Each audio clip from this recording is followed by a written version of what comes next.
السلام عليكم ورحمة الله وبركاته. أهلا بيكم في قناة البنت وأمها. كل سنة وانتم طيبين، ويعود علينا وعليكم الأيام بخير. رمضان خلاص على الأبواب. النهاردة هنبدأ حملة التفريزات. هنفرز النهاردة إن شاء الله طماطم، نغسلها غسلة كويسة، مية وملح وخل، وبعد كده هنقطعها إرباع وهنرميها في الكبة.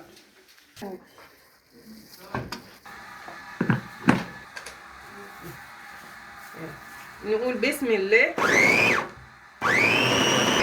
ايه رأيكم في الطماطم؟ صلاة النبي على الكبة دي، عسل عسل عسل. هعبيهم في الاكياس كده.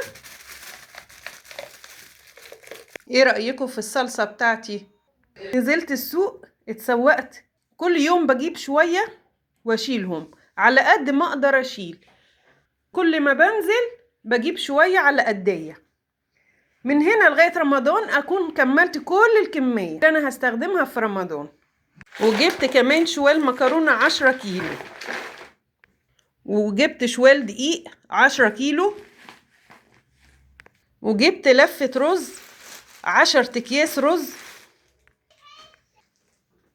وجبت لفة ملح 20 كيس ملح، وعلبة سمنة، وإزازة زيت، وإزازة خل، وكيس سكر، وجوز هند، وقمح بليلة، وكيسين بسبوسة، وعلبة كاكاو.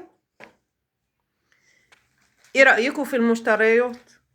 دوسوا لايك واشتركوا في القناة علشان يوصلكوا كل جديد.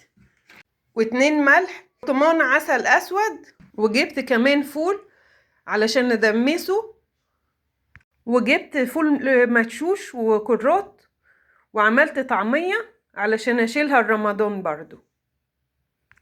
طريقة الطعمية انا كنت عاملاها قبل كده في القناة. طعمية بتطلع خضرة وزي الفل، شوفوها على القناة، انا عاملاها قبل كده. وجبت بطاطس كمان. غسلت القلقاس بعد ما قطعته، غسلته كويس. بعد كده اصفى من المية بتاعته خالص. دلوقتي هحطه اعصر عليه ليمونة عشان ما يسودش مني. بقلبه كويس. كل طبق نص كيلو على قد الطبخة. والجزر برضو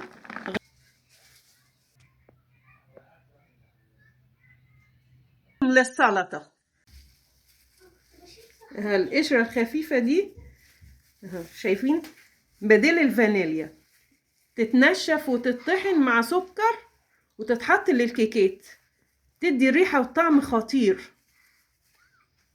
البرتقان كده، وهنشيله في الفريزر برضو، مش هيجراله اي حاجة في الفريزر. عندنا شوية الجزر اللي احنا فرمناهم اهوت، هنعمل عليهم عصير حلو خالص ولذيذ. عصير جزر بالبرتقان. البرتقانة هنقطعها 4 ارباع.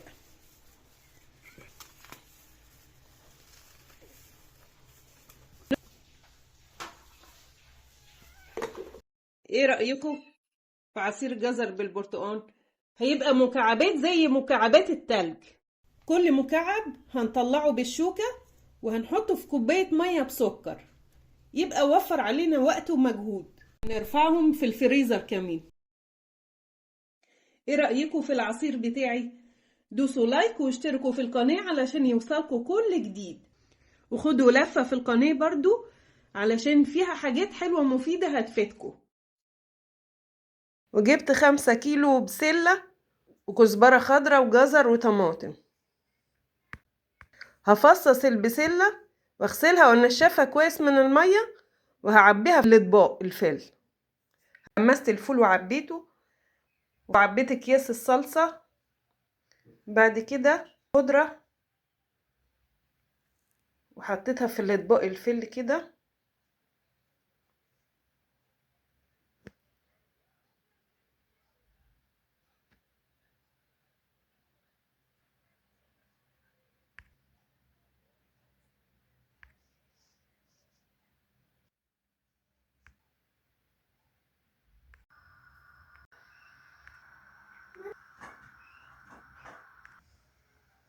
نمسك الكوسة نقشرها كده.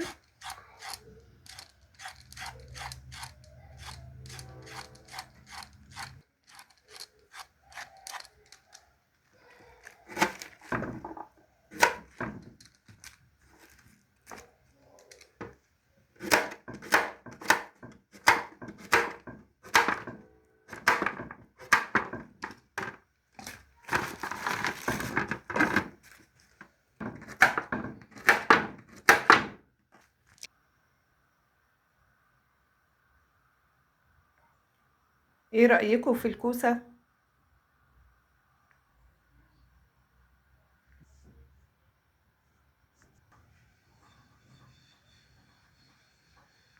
وجبت كمان كرومبة حلوة عشان افرزها لرمضان ان شاء الله. كل سنة وانتم طيبين.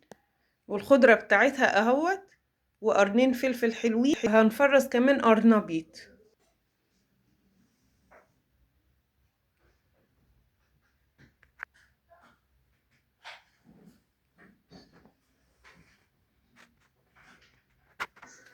هقطعها وافرزها لرمضان.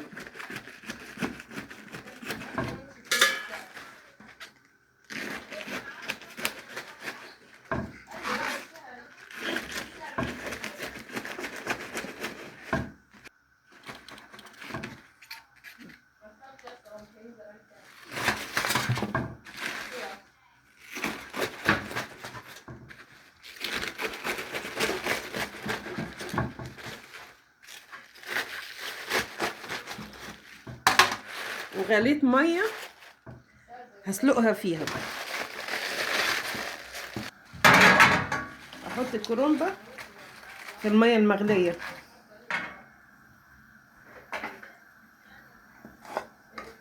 واضيف شويه ملح وشويه كمون.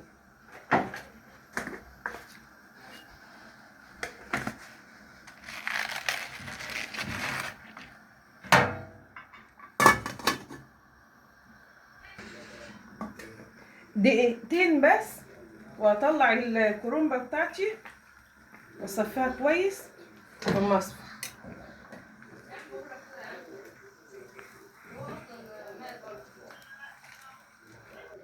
افردهم على صينيه كده علشان يبردوا. وهقطع القرنبيط برضو وهسلقه في نفس ميه الكرومب 5 دقايق بس، وهقفل عليهم. وهقطع الورق كله وارصه في اطباق فل. هجيب الورقه كده هتنيها نصين، واحوش الايه العنق اللي في الوسط ده، وهتنيها ونقسمها وارصهم فوق بعض اهو. يا اما تعملي كده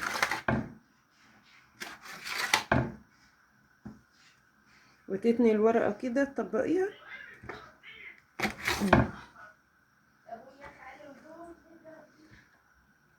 ونحوش دول علشان نرصهم في ايه قعر الحله. هنفرزهم في الفريزر دلوقتي. ايه رايكم؟ الكرومبايه بتاعتي جاهزه هي والقرنبيط، عشان يسهل علينا وقت ومجهود رمضان. وكل سنه وانتم طيبين. دوسوا لايك واشتركوا في القناه عشان يوصلكوا كل جديد. مع السلامة.